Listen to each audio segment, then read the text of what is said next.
Анечка, Переславль теперь не только центр Ярославского района, не только центр мироздания людей, которые ищут путь к себе, но и, по-моему, центр вселенной. Да, абсолютно. Вот мы когда ехали, мы как бы представляли ваш уровень, сколько вы вкладываете сил, энергии. Мы знали, что будет очень хорошо, но это что-то совершенно невероятное, и вот это вот залесье можно почувствовать, свернув с Ярославского шоссе и оказавшись, вот она, русская природа. Я знаю, я вижу, как вы, во-первых, невозможно совершенно хороши и прекрасны. Это ярославский бренд. Переславский. Переславский, еще круче. Переславский, да. Вот. И мы сейчас подробно как раз Манечку поймали и отпускаем ее дальше. Мы подробно так вот одним кадром пройдем и покажем все достижения народного хозяйства Ярославского района. Просто скажите, вот что вы хотите сказать сегодня? Вообще мы этот фестиваль делаем 6-й год, но вот идея конкретно этого фестиваля зародилась год назад. Причем, как только она зародилась, сразу появился вариант с местом, где мы это все проведем. А появилась идея, что мы все... Хочется больше общения, живого общения, знакомства, дружбы, да, какого-то позитивного общения. Соседство, да, добрососедство. И тут же вот все это так родилось в голове, и сложились вот эти и лектории, и шатер полезных знакомств, и игротека с настольными играми, и большая ярмарка, и большая детская зона, где совместно с заводом ЛИД Переславским у нас коллаборация. Это прекрасно, когда сотрудничество с предприятиями, ну, как мы простые люди, да, и мы сотрудничаем с предприятиями, которые нам помогают. Вы непростые люди. Вот. Место, конечно, шикарное, фантастическое. И вот мы год его готовили, очень все переживательно, волнительно. Но будем надеяться, уже все случилось, да, все получилось, бессонные ночи не зря. Вот, слава богу, вот у нас огромная ярмарка, прекрасная зона, очень интересная на воде. Но что хочу сказать, что когда родилась эта идея, мы пришли к Арсению Полищук, художник, и я говорю: Сень, хочу вот такую историю. И мы начали думать, гадать, и пришла идея: коммуналка. А потом коммуналка, ну что-то не то. И получился, из коммуналки вырос квартирник. Мы все живем в нашей стране, вообще в мире, как в разных комнатах, да, и кто-то общается, дружит, кто-то ругается. Все происходит как большая наша земля, большая квартира. И вот это вот все про это. И Сеня нарисовал вот этот эскизы, он в январе уже нарисовал нам вот эти все референсы. Мы начали думать, и самое интересное, что эти референсы случились. Практически все идеи были реализованы здесь. Мы работали 2 недели, мы столярничали даже 2,5 недели у нас здесь. Мы привезли все доски, краску. Приехала Нина Фирсова, она художник-бутафор в театре на Малой Бронной, и она помогала нам вот это вот все делать, красить, вот эти прекрасные книги. Двери распахнутые, да? Да, и Андрей Панихин, конечно, мой супруг любимый, во все это тоже, естественно, вовлечен, и сутками мы тут были, я там с организационными моментами, с компьютером, в общем, они там с инструментами, и, слава богу, вот нам ребята помогали, местные ребята, наши переславские ребята, и мы вот с Божьей помощью действительно это все произошло. Анечка, мы вас поздравляем, это что-то невероятное, идут какими-то, а вон еще идет Борис, да. Может быть, мы тоже его позовем, нет? А можно вас тоже, здравствуйте, пригласить? Одного из вдохновителей фестиваля «Счастливые». Борис, мы не мучаем устроителей, организаторов, но раз уж вы вставайте к Анечке, вот, поскольку вы главные герои сегодняшнего дня, она нам рассказала вот идею, которая, да, что мы все живем в одной большой квартире и так далее. 2 слова от вас. Для телезрителей? Ну, конечно, для телезрителей. Ну, у меня на эту тему заготовлены 2 слова. Давайте. Они всегда со мной. Ура! Вот я в этот колокол бью всегда, не устану, пока это не произойдет, повторяться, что вот мы живем в самой большой стране мира. Но для всех людей, которые произносят эти слова в России, это просто заученная такая фраза из учебника или, может быть, с курса географии там, в школе. Она, в принципе, ничего не означает. Вот.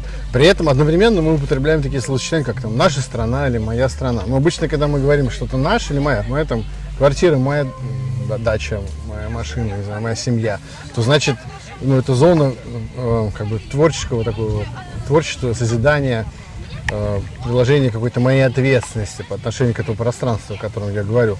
Но когда я говорю «моя страна» или «наша страна», то как бы вроде бы эти слова употребляю, но отвечает как будто за это кто-то другой, а не я. Вот мне кажется, что очень важно, чтобы это перевернулось, что желательно не то чтобы каждый, конечно, гражданин и житель России, но некий такой идеальный, к которому некоторые стремятся стать, был бы таким вот человеком, ответственным жителем страны, который бы, ну, как бы понимал, что как бы, это его миссия вот, творить, созидать здесь, гармонизировать пространство русское огромное. Вы здесь сейчас присутствуете, и мы здесь все присутствуем на таком мероприятии, которое как раз объединяет людей и показывает тех людей, которые, артикулируя то, что я говорю, или даже нет, может быть, бессознательно, но они живут в этой парадигме. То есть они осваивают пространство, творят, гармонизируют это пространство, одновременно это пространство гармонизирует их внутренний мир.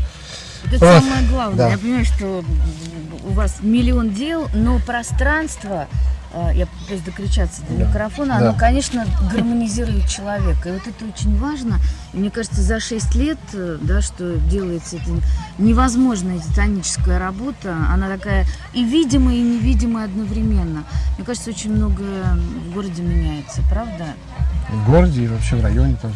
Да? В стране глобально. В стране, да. Спасибо огромное. Спасибо. Мы пошли гулять, Спасибо, снимать. да. И Хорошей поздравляем прогулки. вас, потому что когда приложено много усилий и есть такой результат, а он уже есть. Вот. Это- Аня гармонизировала пространство. Ане надо медаль, орден и такой небольшой... Гармонизатор. Да, именно. Аня, у вас теперь есть должность и звание. Хорошо. Спасибо. Спасибо большое.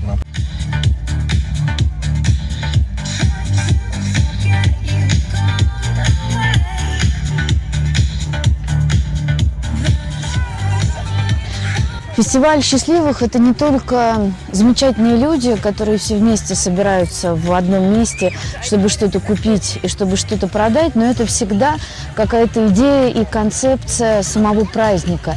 И за этим, как за неким арт-объектом, тоже теперь на фестиваль счастливых стоит приезжать. В этом году совершенно замечательные люди вкладывают свою творческую энергию и время в обустройство фестиваля счастливых. Как уже сказали организаторы, мы находимся внутри некой квартиры или некоего дома, где все зонировано. Ну вот мы начинаем, поскольку идет большая серая туча, мы надеемся, что она уходит, мы начинаем с ванной комнаты, куда приглашаются все те, кто пришел в гости. И видите, такие большие, распашные, совсем не из коммунальной квартиры, практически как из дворянской усадьбы, замечательные двери. И дальше сушится некое белье, и художники, надеюсь, что переяславские, уже рисуют этот пейзаж. Савельево – это еще и большое озеро, поэтому сейчас можно взять, я так понимаю, сап или байдарку и отправиться поплавать. Смотрите, некие оконные рамы. Детям, конечно, раздолье. Тут разные, во-первых, миллион детских активностей. Если бы у меня были маленькие дети, то здесь можно было бы их спокойно оставить на целый день. Один мастер-класс плавно перетекает в другой, но еще можно побегать, попрыгать. И вот эта инсталляция с окнами на озеро, с окнами на фестиваль тоже очень-очень симпатичная.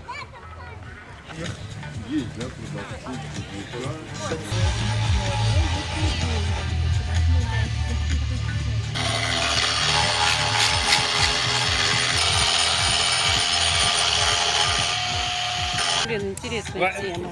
Вам нужно помнить, что инструмент сейчас позволяет с любой породой дерева сделать очень быстро и качественно вот эти поверхности.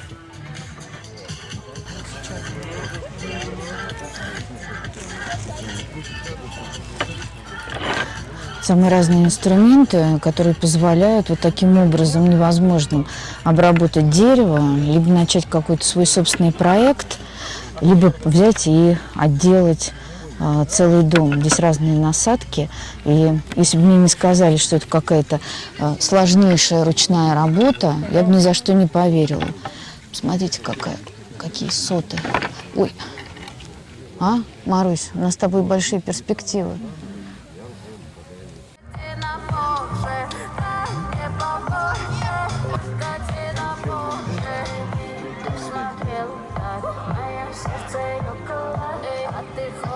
Милый мой, все вокруг да около. Скажи мне, я на свете всех прекрасней и милее. Если советы надоели, может, надо понаглее.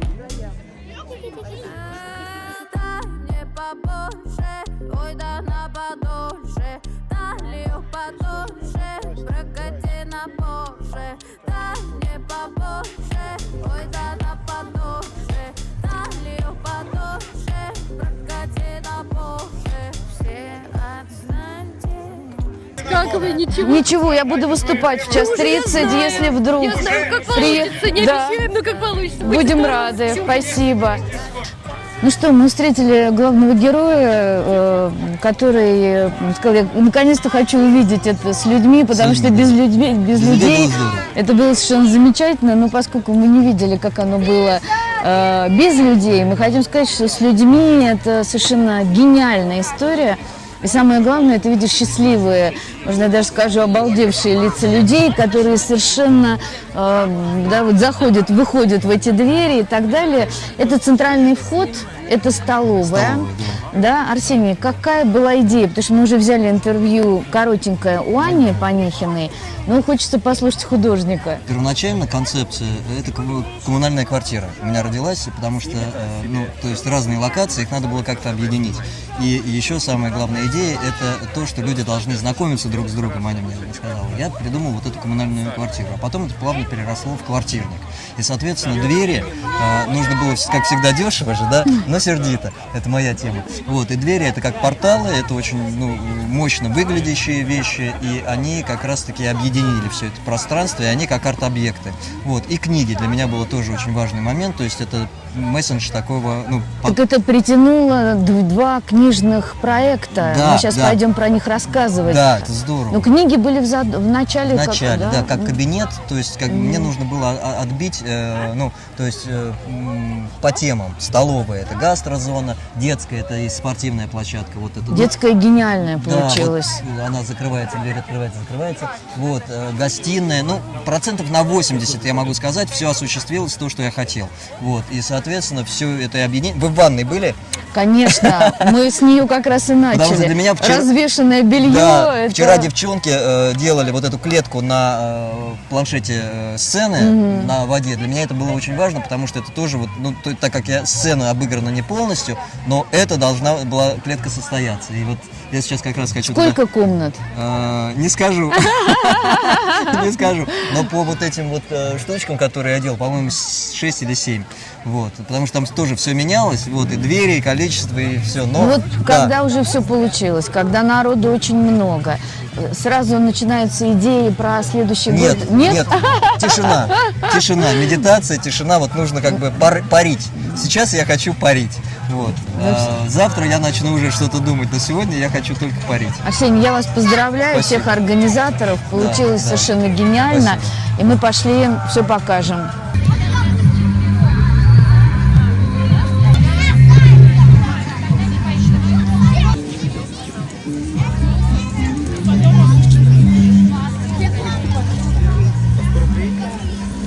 Начинается ураган, поэтому совершенно непонятно, сможем ли мы снять или нет. Может быть, мы сделаем паузу и продолжим через некоторое время, потому что действительно сильный готовится дождь. Вот. И, как обычно на фестивале, все расположено рядами. Видите, такой небольшая суета, потому что люди, конечно, пытаются все свои сокровища закрыть. Очень много людей, которые приезжают не только из Ярославской области, но и совершенно отовсюду. И вот смотрите, чудный совершенно проект, который рассказывает ярославское родное, традиционное и современное. Здесь, посмотрите, вот такие платки. Сейчас я тоже к ним с этой стороны подойду. Это как изразцы ярославских храмов. Причем это не просто, да, такая вот, а это история с аппликацией, когда ткань, и на нее, соответственно, узор традиционных ярославских изразцов, которые на храмах. Вот такие же у девушек кофты, тоже с фрагментами изразцов. Очень здорово поддержано это цветами, правда, есть и кокошники. Ну и вот коллекция изделий от Яртис по мотивам изразцовых узоров. Вот видите, как я угадала, ярославских храмов 17 века. Вот. Очень здорово. Здравствуйте. Может, дождя... Маруся уже роняет свою одежду. Может быть, дождя сильного не будет, тогда мы... Очень много разных платьев и простых таких... Давайте! Начальство ругает. Ругает! Ну что, отменили ураган, он был краткий, мы уже успели поговорить под этой палаткой, что мы живем в тропиках, да, и у вас совершенно замечательная мастерская. Мы в вас влюбились, когда увидели деревянные доски, да? Спасибо большое. Так и продолжаете. Вы из Коломны. Из Коломны, да. Длинный, долгий был путь. Очень длинный, но мы 3-й год сюда приезжаем. И 3-й год с вами. Да, 3-й год с вами, да. Давайте покажем, встанем вот сюда, чтобы было красиво. Сейчас будут постепенно убирать. Андрюш, откроешь ты, а? Нет, мы сейчас вот так покажем. Да, Может быть, сейчас да, еще да, снова будет дождь. Да, заглянуть по эту красоту. Но вот поскольку у меня уже есть 2 доски, соответственно, могу Наши, сказать, конечно, да. конечно, ваши, фантастического совершенно качества. Но вы все делаете сами. Вот муж.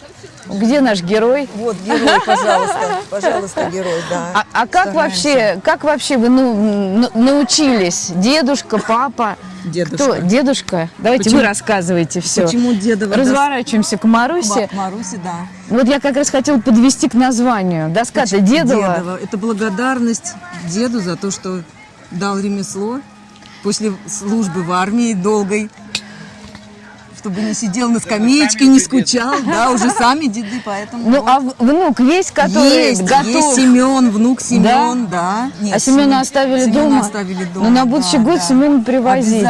Обязательно. А мы приедем к вам в Коломну. Приезжайте, У нас обязательно, есть- мы вас очень ждем. Все, будем. Обязательно. Слушайте, невозможно, у вас прекрасный наряд. Я обратила внимание на кольцо и на ваши сережки, но я думаю, с вами поделимся секретами. Но вы занимаетесь, и видно, что занимаетесь много, потому что Да, сарафан весь рабочий. Я только знаю про набойку на ткани, да? Это Да. вот она. Их несколько, верховая и кубовая. Мы учим, а точнее знакомим гостей праздников и фестивалей с верховой набойкой по ткани. И, как я всегда говорю, знакомим мы через попробовать. Мгм. А наши гости, мы даем заготовочки разные, наши гости выбирают сами любые штампы. Мы предоставляем им краски по ткани. Они компонуют рисунок, если нужна моя помощь, я помогаю, но, как правило, гости знают, что хотят. И, конечно же, приятно, когда гости интересуются, а что было раньше. Мгм. И когда они выбирают какие-то этнические штампы, потому что, ну, конечно, дети выбирают котиков, ежиков, белочек, Собачек. да. А все-таки есть такие более этно настроенные наши гости, и они спрашивают, какие обережные штампы раньше были. Мгм. А какие, кстати? Их много, их очень много, и Ну, вот самые- надо было бы самые. подготовить, да. Если мы берем с вами именно нашу Русь-матушку, у нас представлена здесь и Берегиня, Ну ее да. еще Макаш называют, и у нас и Калавраты здесь есть. Здесь и Звезда Руси, и, ну, то есть достаточно много. Также мы постарались представить какие-то этнические штампы других народностей. Скандинавия здесь представлена, а Древняя Турция.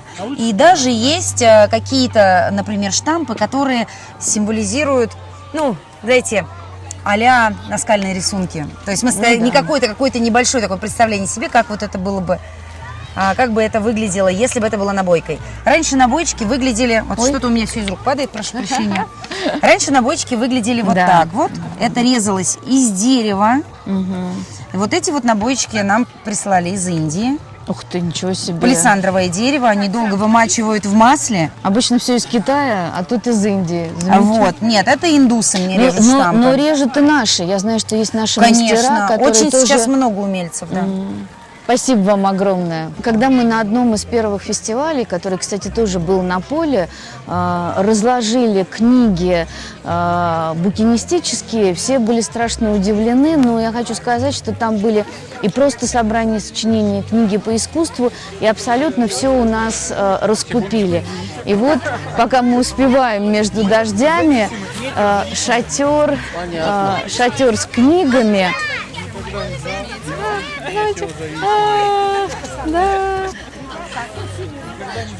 Раз и спрятали. Да, метеозависимые. Я пока вешала микрофон, невозможно оторвать глаз от волка, красной шапочки и бабушки, которые в брюхе у волка. Дайте потом явки и пароли, откуда такая невозможная красота. Но я совершенно всегда на седьмом небе, когда я вижу книги на таких фестивалях, потому что обычно фестивали это про поесть, купить что-нибудь ненужное и так далее. Вот. И я вижу сейчас целых 4 стенда с книгами. Это настолько обнадеживает, это настолько, я не знаю, как вот Арсений сказал, теперь надо парить над фестивалем. Вот мы с Марусей пришли парить. У вас книжный проект, но проект со смыслом и с мечтой о книжном магазине в Переславле. Можно я это произнесу? Потому что это, конечно, удивительная история, что в Переславле такого отдельного книжного магазина его нет. То есть есть небольшие, да, вот там, где канцелярские товары. Во-первых, расскажите про книги, да, потому что у вас и букинистические, и новые, правильно? Да. Ну, во-первых, представьтесь, откуда вы. Я-то все знаю, но зрители... На самом деле это самое сложное, потому что живем мы между двумя городами, между Москвой и Переславлем. Два наших любимых и обожаемых города. Наш книжный проект называется «Ботаники Букс». Это такое очень-очень юное начинание нашему каналу в Телеграме от силы, наверное, 1,5-2 месяца.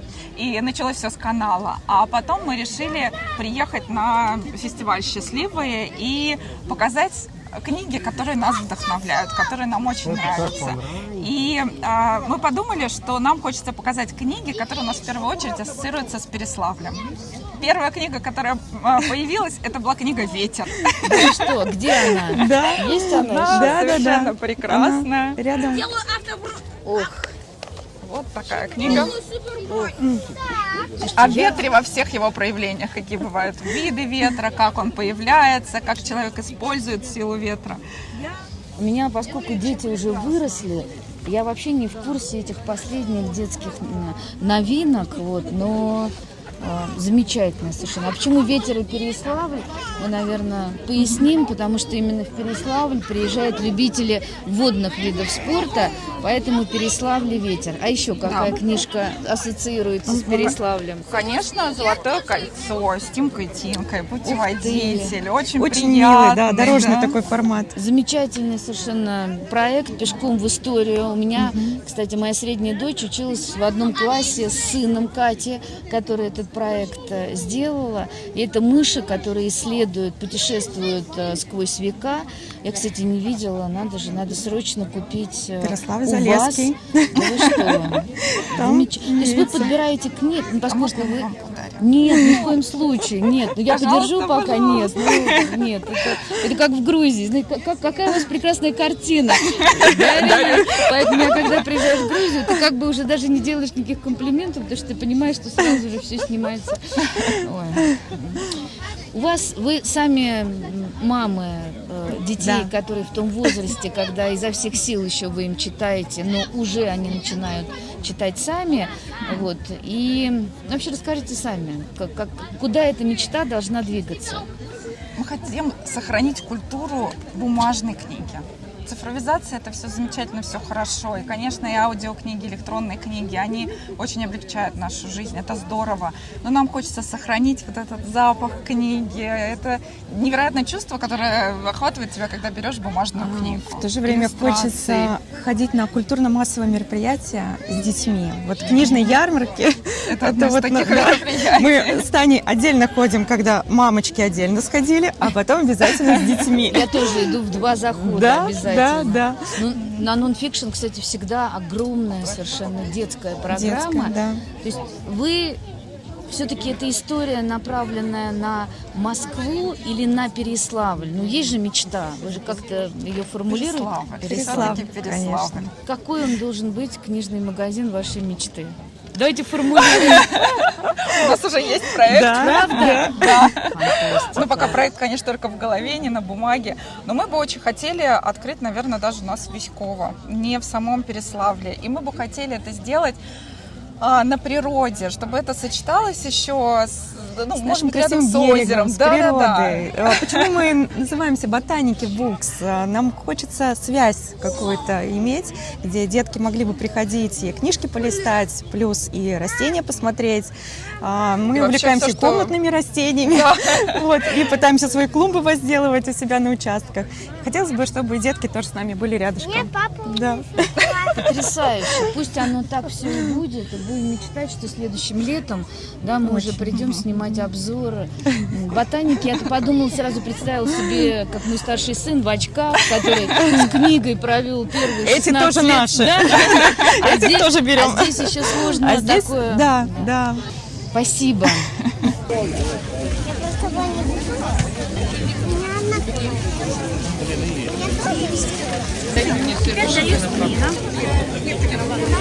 Хотите пробовать? Прям там. Вы хотите кисленькую?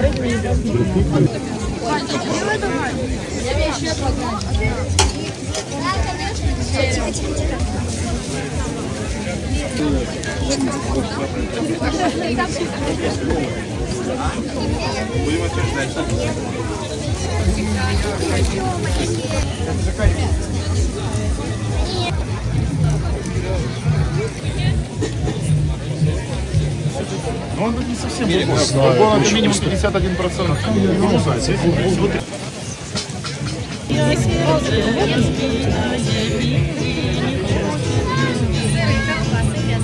Творожный сироп. Нет, творожный я поняла, которые мягкие, совсем мягких нет.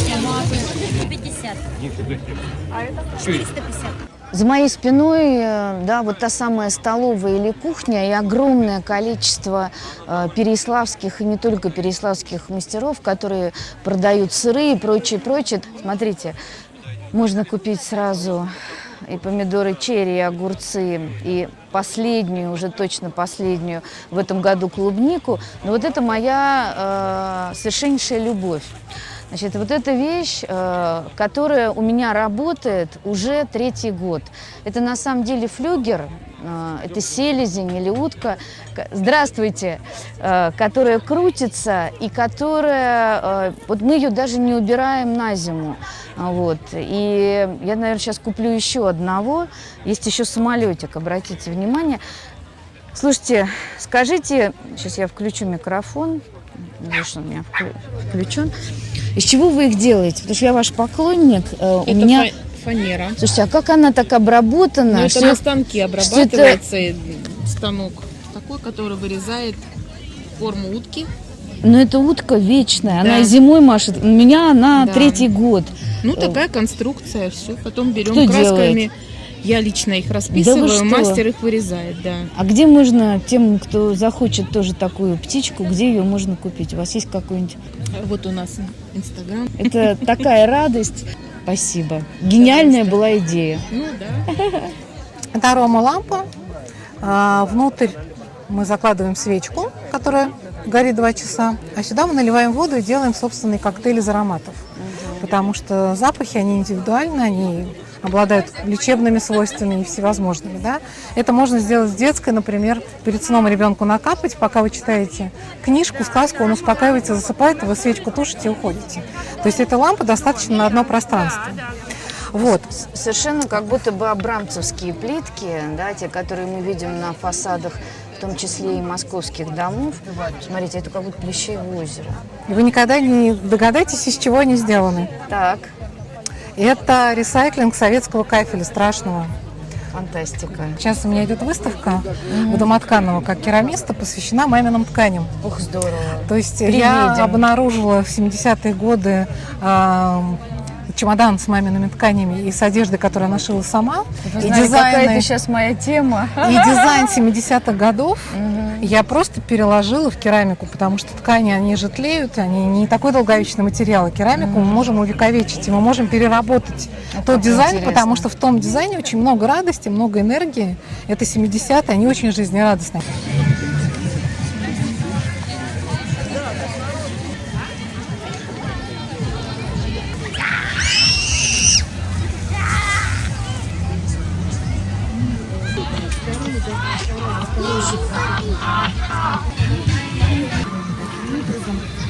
Начало 20 века и 19 века тоже. Значит, доходный дом Москвы – это, как правило, шестиэтажное здание.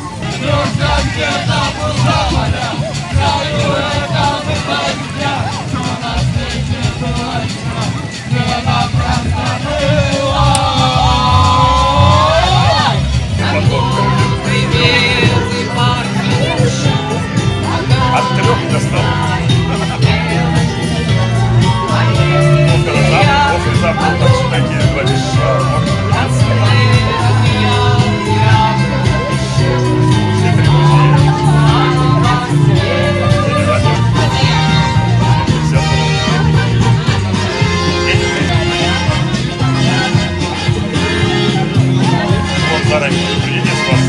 Женя, почему я у вас остановилась? Потому что у вас невозможно прекрасная сумочка. И это, конечно, очень... Узнаете бренд? Да, это драгоценная венецианская тряпочка, ткань, я бы сказала. С другой стороны, она бархатная. Да, И Женя... называется она «Лев и бархат», венецианский жаккард. Фантастика. На самом деле ужасно нам приятно, но мы здесь по другому поводу. Да, расскажите. Мы увидели ваш... Во-первых, это как-то очень здорово все сделано. Да, спасибо. А во-вторых, что это такое? Что это такое? Меня зовут Евгения Каверина, мой бренд называется «Евка». Евгения Каверина. Получилось такое Евка название нарицательное накидки. Мне кажется, что индивидуальная накидка с таким названием Евка должна быть у каждой женщины, девушки. Это одна накидка, одна ткань. То есть вас не встретят нигде. Похожую подругу с такой тканью, с такой накидкой вы не увидите. Бренд создан для девушек, для индивидуальности, для уверенности в себе, для какой-то креативности и душевного такого наполнения и визуала, естественно, красоты. То есть женщина – это красота.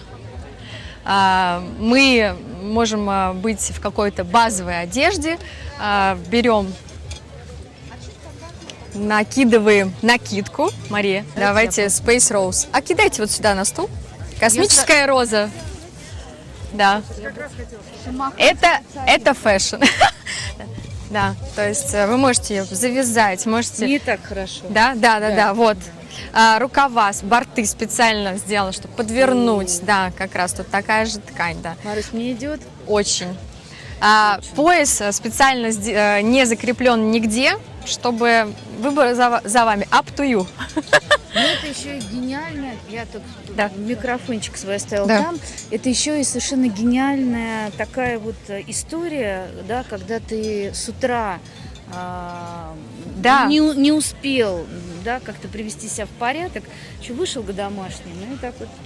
И вообще. Да. То есть это все равно, ведь мы же никогда не знаем, откуда у нас, да, такие вот аллюзии. Это же еще и халаты Ильи Ильича Обломова, которые в любом случае где-то у нас на подсознании записаны, правильно? Правильно, Мария, вы просто читаете мои мысли. Особенно накидка подойдет для человека, который в течение дня меняет свой образ или свое настроение. Вы закинули ее в багажник, либо есть пыльник, взяли с собой. Хочу красивой быть, накинула. Гениально. Хочу чуть-чуть спрятаться от этого мира, сняла. или поменяла ее. Слушайте, что-то невозможно. Давайте я тоже какую-нибудь примерю желтую. Да. Сегодня она просто сверкала на солнце. Да.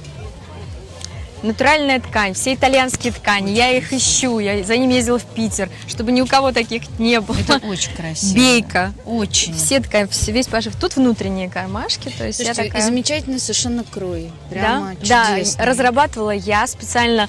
У меня мама комплекции вашей, и мы решили, что я и она. И это будут все женщины. И мы так и получилось. Ура! Да. Пусть как-то больше халатов, как там, я уже... Да. Больше халатов на выход. Да. Накидка, разных. Да. Мне очень нравится слово халат. Я понимаю, что кому-то хочется назвать накидкой, но халат — это совершенно замечательно. Спасибо. Спасибо вам, Мария. Тема маленьких сумочек меня ужасно волнует в последнее время, да, потому что мы тоже пытаемся думать в этом направлении, но это какая-то совершенно изумительной красоты. Это тема русских сказок, правильно? Да, это все мои принты. Прямо ваши принты? Вы художница, да? Да. Ой, ничего себе. Это еще и авторские принты. И очень-очень удобная история. С одной стороны, мне кажется, создается иллюзия, что сумочка маленькая, наверное, в нее влезает все, что нужно, и даже больше, да, правда? Это правда. А еще надо к ней делать маленькую сумочку, да, такую, которая будет доставаться, и она будет большая. Нет у вас такой идеи? Авоську вы имеете типа в виду? авоськи, да. Есть очень много идей, пока мы первый раз тут выставляемся. Вообще впервые решили что-то, вот мои принты куда-то напечатать, поэтому пока что сделали такие сумочки, но, конечно, хотим еще. Пусть все получится. Спасибо Это совершенно большое. замечательно. Спасибо. Как вы называетесь? Тридевятое царство. Тридевятое царство. И вот с этой стороны есть QR-код. Наталья, какое у вас красивое платье? Оно с историей. Оно не просто красивое, оно с историей. Это индийское платье. У меня есть подруга, которая преподает хинди. Она недавно переводила книгу очень серьезную индийской писательницы Букеровского лауреата. Вот. И они дружат с этой писательницей, и вот она ей подарила вот это платье. Но поскольку подруга миниатюрная, она говорит, вот это точно твое тебе. Так что это платье не просто красивое, у него есть еще история. Да. У него сочетание синего с золотым, ну и какой-то крой, да, и ткань. Ну, то есть совершенно ваше платье. Какая хорошая подруга. Да. Вы художник. Да? Да, я художник. А вы делаете, то есть у вас, я так понимаю, разные периоды, но совершенно невозможно оторвать глаз от этих. Можно я вот так вот буду держать вашу табличку в руках, мы ее тоже покажем. Совершенно замечательные барышни, да? Да, это у меня тоже небольшая история про тетушек, бабушек, которые со своими питомцами. У меня, к сожалению, сейчас не все представлены, потому что каких-то уже взяли. И вот у них есть питомцы. У меня была из этой серии, она с фикусом. И была история такая, что у нее аллергия на котов, на кошек, на все. Она завела себе фикус, назвала Игорем, и они жили долго и счастливо. Как декор для дома, это что-то среднее между скульптурой и каким-то картиной, ну, что-то прикладное, но в то же время оно и художественное. И они все на вас похожи. Ну, у всех авторов работы, как правило, похожи на авторов.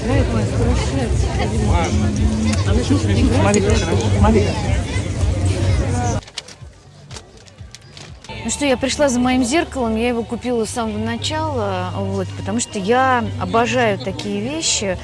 Ань, расскажите, это в итоге что? Ты, когда подходишь, тебе кажется, наверное, это Абрамцева. Это потом Абрамцева, ты думаешь, чистокровная Абрамцева. Талашкина. Да. И есть немножко Талашкина. Да? Все правильно. Да, меня зовут Аня Загребина, я училась в Ходьково, в Абрамцевском художественно-промышленном колледже. Поэтому мне все это близко и дорого и знакомо вот уже буквально с детства. Ну нет, не с детства, конечно. И несу в массы красоту. Вот, всем показываю, всем нравится, все меня хвалят. И, в общем, занимаюсь этим уже несколько лет. Сколько лет, наверное, с 10, мне кажется. То есть при Абрамцево-Ходькова есть Народно-промышленный колледж, или как он называется правильно? Смотрите, история такова, что кто там у нас? Елена Дмитриевна Поленова. В начале 20 века и в конце 19-го, получается, да, создала мастерские, художественные мастерские, которые со временем перетекли в Абрамцевский художественно-промышленный колледж. Потом он стал, училище сначала было, потом стал колледж.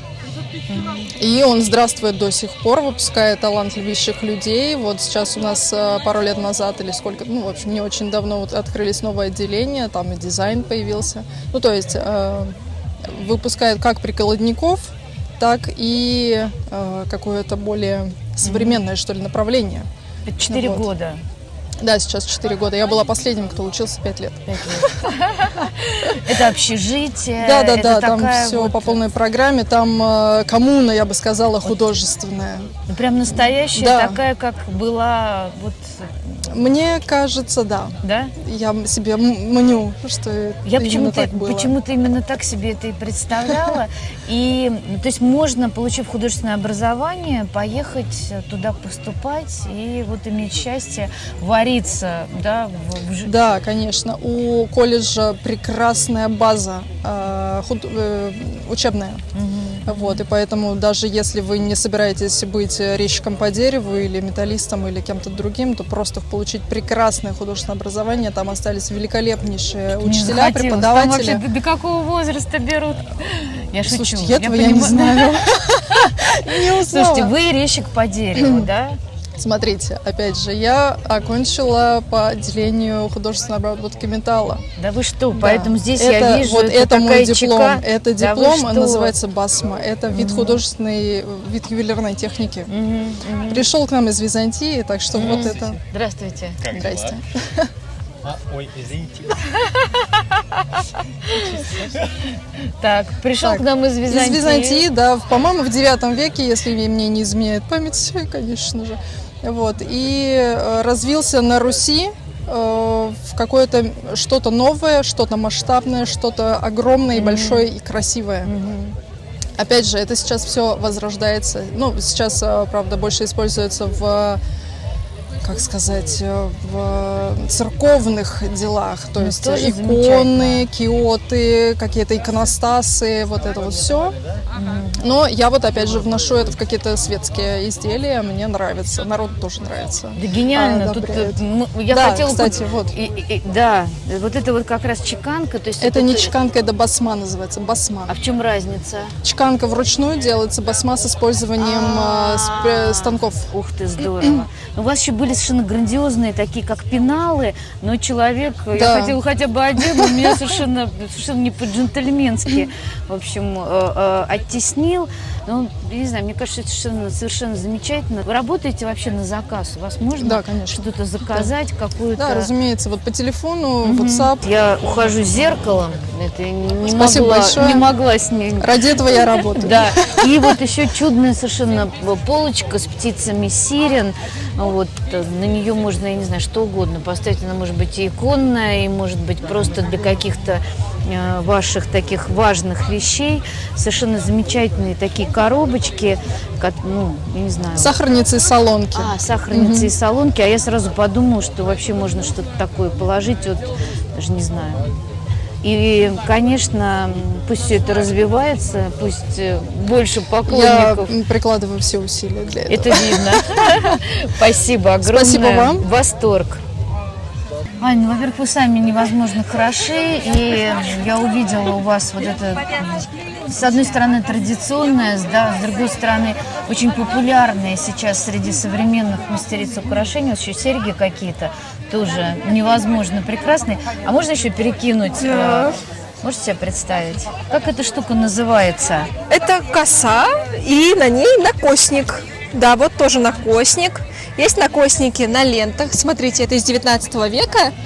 Двуглавые орлы. Мы полностью повторили из коллекции Шабельской. Также ленты вплетаются. Да, тоже. Невозможно совершенно красиво. Эта техника называется сожжение по бели. Сначала выкладывается толстый белый шнур, а на него уже пришивается материал: перламутр, жемчуг, может быть бисер, стеклярус. Ну, чем дороже, конечно, тем лучше, ну понятно.